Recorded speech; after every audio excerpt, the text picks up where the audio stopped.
வெயிலில் இருந்து வந்தவுடன் ஐஸ் தண்ணி குடிக்காதீங்க. வெப்பமும் குளிர்ச்சியும் சேர்ந்தால் என்ன நடக்கும்னு தெரியுமா? மருத்துவ நிபுணர்கள் திடீர் எச்சரிக்கை.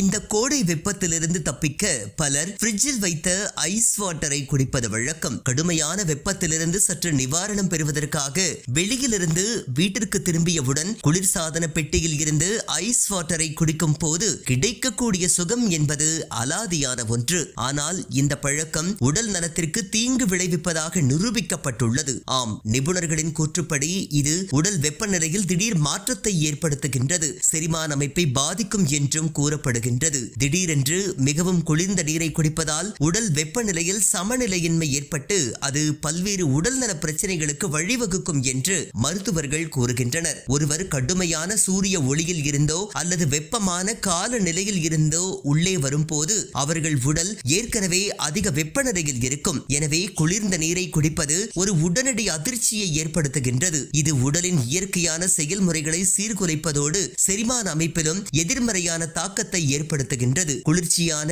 வெளிப்புற பொருளை அதன் இயல்பான வெப்பநிலைக்கு கொண்டு வர உடல் கடுமையாக உழைக்க வேண்டியிருப்பதால் வாயு, அஜீரணம் மற்றும் வயிற்று பிடிப்பு போன்ற வயிற்று பிரச்சனைகள் ஏற்படலாம். இது தவிர தொண்டை வலி, குளிர் நடுக்கம் மற்றும் தலைவலி போன்றவையும் ஏற்படலாம். எனவே உடலின் சமநிலையை பேணுவதற்காக சாதாரண அல்லது அரை வெப்பநிலையில் உள்ள நீரை குடிப்பதற்கு முன் 10 முதல் 15 நிமிடங்கள் வரை காத்திருப்பது நல்லது என்று மருத்துவர்கள் அறிவுறுத்தியுள்ளனர்.